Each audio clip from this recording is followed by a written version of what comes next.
Howdy guys, got another game for you. This one's actually from a little while back before I started messing around with Grenzo, a deck I was playing for a couple of days and have since abandoned. I just don't have it in me. I just can't play red and black decks because you're just so fundamentally at the mercy of what your opponent does, and sometimes you're able to keep them under control, but a lot of the time they just resolve better spells than you fall behind, and there's just nothing you can do. Also, I just don't find the decks all that fun to play. They just kind of play themselves. The decision trees are a lot less complex. It's usually pretty straightforward about what you do, and in the absence of reactive spells and being forced to be proactive in a format that's sort of fundamentally reactive and bomb heavy, the decks just don't work very well. Grenzo was just not doing it for me. And maybe I built the deck wrong. Maybe you just need to really abuse the hell out of the commander, overload your deck with a million guys that have 2 power below, and just play them on turn 2 and just see what happens. But to me, that just seems even more RNG and more lame than something like Maelstrom Wanderer. Anyway, this is a kind of a cool game against Maelstrom Wanderer. Speak of the devil. Against Jesse Lee 21, or better known, at least in my experience, as the person who always opens with Soul Ring no matter what. I think I have 3 or 4 games actually archived against Jesse Lee, and they all begin the same way. Anyway, I've got a pretty solid hand here, a little slow, no acceleration besides the Ancient Tomb, but it does allow me to run out Jitte, and I have every intention of playing Snapcaster Mage on turn 2, especially if he plays any mana ramp creatures. Oh look, what a surprise. Jesse Lee's special commander power is to just start with Soul Ring in play, or at least in hand. But that's fine, because Edric is so good it needs that kind of a handicap. Alright, Sulfur Falls, no green mana. Pretty reassuring. Actually, looking at Jesse Lee's cards, I'm going to go look at the history here. Roll to 3. Oh, mulligan to 5. Okay, well that's Jesse Lee's somewhat off the hook for that, certainly, given that a mulligan to 5 is what produced the Soul Ring. I guess you can't always draw it. Anyway, in the turn I'm definitely flashing out Snapcaster Mage here, because I want to start drawing cards with Edric, and also using the Jitte. And thanks to Chrome Mox, I actually have enough mana to do both. So first things first, I'm just going to cast Edric. Even though this is walking him into dismiss, or into hinder or crumple mana, but in my experience, Maelstrom Wanderer doesn't really play many counters. Certainly doesn't play the 3 mana ones, because if you muck your deck up with tons of reactive cards, then you cascade into them, and all you have is a 8 mana 7/5 commander. It's a little similar to Narset's problem, actually, and even more so, actually, because you really want to be hitting big 6 and 7 mana spells off Maelstrom Wanderer, because you're investing so much in casting it. So that's me to Chrome Mox here. He responds by casting Chaos Warp onto Edric. Kind of an interesting play, actually. I guess maybe he's worried about something like Arcane Denial or Unified Will or something like that, but still casting the Chaos Warp before I even attack was strange. Anyway, that allows me to Jitte up, get some counters on the dude. Long-term plans. Search your library for a card. Hey, look at that. I know how to view cards now. Shuffle your library. Okay.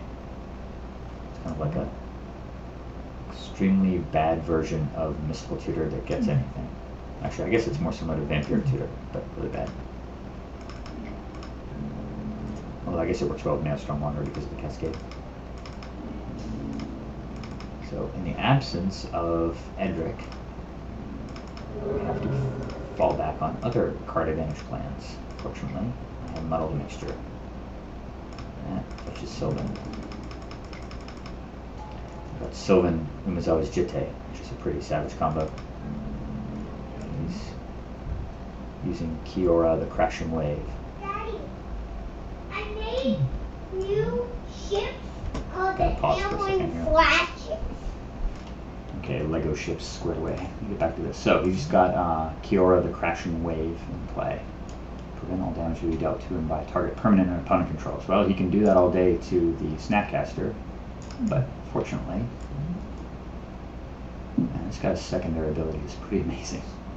Just in general, this commander is amazing. I wonder if I should put this in Edric. It really seems pretty fantastic. At least that second ability is really brutal. Draw a card and fast bond. Holy shit, that's amazing. You get 3 explorers out of this guy. Anyway, fortunately, I've got a second creature in play in Jitte, so I don't care about it right now. Off Sylvan, I see Cloud of Fairies, Mystic, so I'll just take 8 here. Second that. Just throw the Jitte over onto the Elf. Pump it up. Take out the Planeswalker. That's the sick thing about Jitte too, combat damage. It doesn't even have to be the players. So hitting a Planeswalker, you still get counters on it, which is just gross. Sorry about that, I had to pause again. Alright, so. And yeah, there's no real reason to commit the Cloud of Fairies here. I'm actually perfectly fine cycling because I don't have access to Edric, so the stock and the fairies go way down. It's got Oracle. I would be very unhappy to see Oracle played by Maelstrom Wanderer, but I have active Jitte with 5 counters on it. Such a flaw in the UI, honestly. The fact that you can't see what's on equipment when it's on top of a creature. I don't know why they made the overlay like that, but just like make it in the left-hand corner. Why is it here? So stupid. Alright, so he's casting Kodama's Reach. Not sure why I cycled using City of Brass, but okay. Alright. Ooh, Sword of Feast or Famine and Clever Impersonator. Guy added to the deck recently. Still going to take 8 because I'm just not afraid of his damage. Putting out Edric. This beautiful synergy with the Simic Breeding Pool, or the Simic Growth Chamber, I mean. This is pretty grotesque attack here. Reverberate. Classic win more card. Alright. We are definitely fortified here. I am missing a counter spell, and I'll probably just be Mystical Tutoring for Forbid next. So there's this Kodama's Reach and a Scoop. Because Jesse Elise knows that it's basically over. Even if Maelstrom Wanderer comes out at this point, it probably isn't going to even matter. Counters on Jitte now 5. Yeah, so I get 10 extra damage out of that.